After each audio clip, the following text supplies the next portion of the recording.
Student welcome to my channel.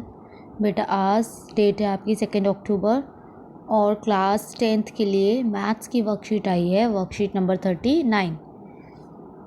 तो हमने पिछले क्लासेस में पिछले वर्कशीट में कोण के बारे में पढ़ा था, ठीक है। और इससे लास्ट वर्कशीट में हमने उन्नयन और अवनमन कोण के बारे में पढ़ा था। उन कोणों का यूज़ करके ही हम आज के क्वेश्चन सॉल्व करेंगे। चलिए बेटा स्टार्ट करते हैं। आज का जो टॉपिक है ऊंचाइयों एवं दूरियों पर आधारित सवाल। बेटा यहाँ देखिए, याद करके उत्तर लिखिए। भवन और पेड़ उसके आधार दिया हुआ है और अवनमन कोण दिया हुआ है। आपको उन्नयन कोण निकालना है। कैसे निकालेंगे देखिए, मैं मानती हूँ कि ये भवन है, ठीक है, और ये सामने पेड़ है। इनके बीच की दूरी क्या है? 40 मीटर है, ठीक है। और अवनमन कोण ये वाला कोण होता है, ये है 30 डिग्री। तो आपको उन्नयन कोण निकालना है। तो बेटा ये एकांतर कोण हुए, तो ये 30 है, तो ये भी कितना हो जाएगा? 30। तो आपका आंसर आएगा 30, ठीक है बेटा। सेकंड क्वेश्चन देखिए, दीवार और सीढ़ी। ये दीवार है, इस पर सीढ़ी ऐसे ही तो लगी होगी, ये आधार हो गया। तो विकर्ण का मतलब ये जो सीढ़ी है ये 10 मीटर हो गई। और आपका उन्नयन कोण, उन्नयन नीचे से ऊपर जब देखते हैं तब बनता है, उन्नयन कोण हो गया आपका 60 डिग्री। तो अवनमन कोण पूछा है, तो ये यहाँ होगा, ये 60 है, तो ये भी क्या हो जाएगा? 60। थर्ड देखिए, बालक और पतंग, ठीक है। अगर यहाँ पे बालक है और यहाँ ऊपर ही तोड़ेगी पतंग, वो उसको ऐसे देख रहा है, ठीक है। तो अब ये कह रहे हैं कि जो उसका उन्नयन कोण है वो 45 डिग्री है और ऊंचाई ये 80 है। तो आपको अवनमन कोण निकालना है। तो अवनमन कोण भी निकल जाएगा, सॉरी ये ऐसे आएगा, ठीक है। ये 45 है, तो ये भी क्या हो जाएगा? 45, ठीक है। आई होप क्लियर हो गया होगा। चलिए एग्जाम्पल स्टार्ट करते हैं। फर्स्ट एग्जाम्पल देखो बेटा, एक भवन है, उसके शिखर से एक पेड़ के आधार का अवनमन कोण 30 है। ये दिया हुआ है 30 है और ये भवन है, ठीक है। भवन के आधार से पेड़ के आधार की दूरी ज्ञात कीजिए। आपको ये निकालना है। आपको बस ये चीज़ ध्यान रखनी है, sine cos tan theta cot, इन सब में आपको बस ये ध्यान रखना है, लंब कर्ण आधार, इन तीन में से हमें एक चीज़ दी हो और दूसरी चीज़ निकालनी हो बस, और एक एंगल दिया हो। तो यहाँ पे हम कॉट का फॉर्मूला लगाएंगे। कॉट का फॉर्मूला क्यों लगाएंगे? क्योंकि जो हमारा कॉट होता है वो हमारा क्या होता है? आधार बट्टे लंब होता है। तो बेटा आधार हमें नहीं पता, तो आधार हमें निकालना है, बट्टे लंब हमें पता है, is equal to cot 30। Cot 30 की वैल्यू भी हमें पता है। तीन चीज़ों में से हमें दो चीज़ें पता होनी चाहिए, ठीक है। इसकी वैल्यू कितनी होती है? √3/1। तो ये क्रॉस मल्टीप्लाई करेंगे, BC की वैल्यू आएगी 30√3 मीटर। चलिए सेकेंड एग्जाम्पल देखते हैं।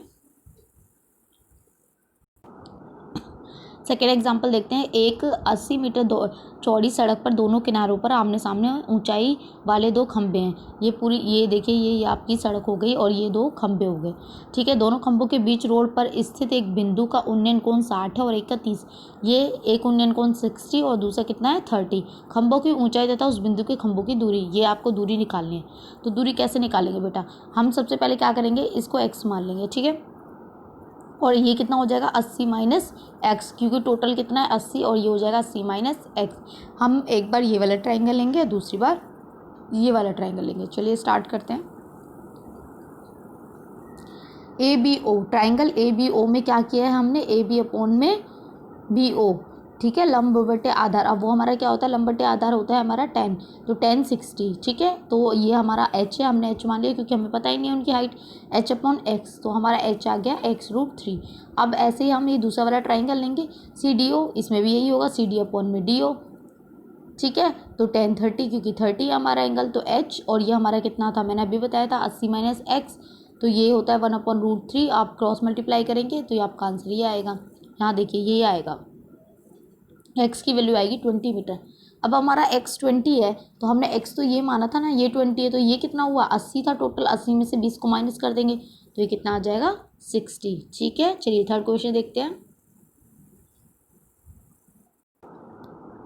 थर्ड क्वेश्चन में देखो बेटा, एक भूमि है, भूमि से 100 मीटर ऊंचे चबूतरे, ये 100 मीटर का ऊंचा चबूतरा हो गया, उसके ऊपर x मीटर की प्रतिमा लगी है, कोई मूर्ति लगी है और उसकी हाइट x मीटर है, ठीक है। उसका उन्नयन कोण शिखर से 60 है। यहाँ शिखर से कोण इसे कितना हो गया? ये पूरा 60 हो गया।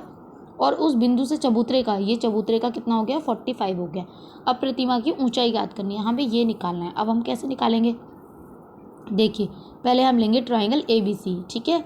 तो ट्राइंगल ABC क्या है, ABC। अब इसमें हमें लंब पता है, आधार नहीं पता है, तो कॉट का फॉर्मूला लगा देते हैं। कॉट का फॉर्मूला क्या होता है, आधार बटे लंब होता है, ठीक है। तो आधार बटे लंब हो गया, cos 45 की वैल्यू 1 होती है, तो BC हमारा आ गया 100। ये हमारा हो गया BC तो 100 दिया ही है। यहाँ से AB = BC हो गया, तो AB कितना हो जाएगा यहाँ से 100। अब ये बड़ा वाला ट्राइंगल देखते हैं, इसमें हमें आधार पता है तो हम लंब निकाल लेंगे। तो इसमें भी हमने यही tan 60 का फॉर्मूला लगाया। तो अब यहाँ पे क्या है, ये हमारा लंब कितना हो जाएगा 100 + x, तो 100 + x अपॉन में आधार 100 = tan 60 कितना होता है √3। जब आप क्रॉस मल्टीप्लाई करेंगे तो आपकी x की वैल्यू निकल आएगी, ठीक है बेटा। चलिए क्वेश्चन देखते हैं। फर्स्ट क्वेश्चन बहुत ईजी है, भवन की ऊंचाई निकालनी है, ये आपको निकालना है। इसको आप h मान लीजिए। tan 60 = क्या होता है, लंब बटे आधार होता है, ठीक है। ये अपॉन में ये, देखिए मैंने यहाँ सॉल्व किया हुआ है। फर्स्ट क्वेश्चन देखिए, यहाँ tan θ = AB अपॉन में लंब बटे आधार BC, ठीक है। AB हमें निकालना है, इसलिए हमने उसे h ले लिया है, और BC हमारा कितना है 50। क्रॉस मल्टीप्लाई करेंगे, tan 60 की वैल्यू कितनी होती है √3 होती है, तो आपके h कितना आ जाएगा 50√3। चलिए क्वेश्चन नंबर 2 देखते हैं। एक बालक है, पेड़ पर पक्षी को देख रहा है या देख रही है, उस दृष्टि का उन्नयन कोण 45 है। बालक की ऊंचाई 1.5 मीटर है। यदि भूमि पर बालक और पेड़ के बीच की दूरी 30 मीटर है, तो पेड़ की ऊंचाई ज्ञात कीजिए। चलिए इसे भी करते हैं हम। ये देखिए ये बालक है, ठीक है, उसकी हाइट कितनी है 1.5 है, यहाँ से वो उसको देख रहा है पक्षी को, तो उसका उन्नयन कोण कितना है 45 है। अब ये मतलब बेस हो गया, आधार हो गया, तो ये भी इतना ही हो जाएगा, ठीक है। ये 1.5 है तो ये भी 1.5 हो जाएगा, ठीक है। ये पूरा पेड़ हो गया। पेड़ की ऊंचाई हमें पता नहीं है, हमने उसको मान लिया h, ठीक है।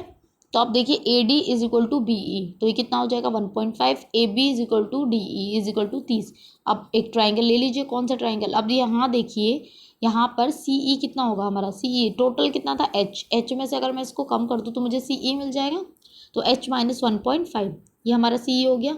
अब देखिए, अब ट्राइंगल DCE ये वाला ट्राइंगल देखना है, ठीक है। इसमें tan का फॉर्मूला लगा दीजिए, लंब बटे आधार हो जाएगा CE अपॉन में DE। CE हमें पता है कितना है h - 1.5, और DE हमारा कितना था 30, और tan 45 कितना होता है 1। क्रॉस मल्टीप्लाई करेंगे तो आपकी h की वैल्यू आएगी 31.5, ठीक है बेटा। चलिए थर्ड क्वेश्चन देखते हैं हम।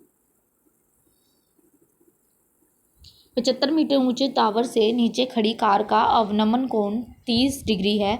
टावर के आधार से कार तक की दूरी ज्ञात कीजिए। चलिए ये देखते हैं, यहाँ पे ये कार है और ये टावर है, इसका अवनमन कोण दिया है 30, तो ये भी कितना हो जाएगा उन्नयन कोण 30, और ये 75 मीटर हाइट दी हुई है, ठीक है। आपको क्या निकालना है AC।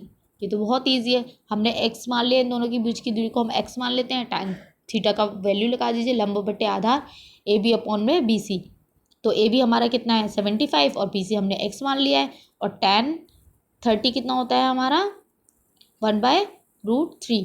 ये हो गया, इसको इससे मल्टीप्लाई करेंगे, इसको इससे मल्टीप्लाई करेंगे, तो x की वैल्यू आ जाएगी 75√3 मीटर, ठीक है बेटा। यहाँ आपके क्वेश्चन खत्म हुए। आपको वीडियो पसंद आई हो, अच्छी लगी हो, तो आप इस चैनल को सब्सक्राइब कीजिए ताकि आपको और भी वीडियो मिलती रहें। Thank you.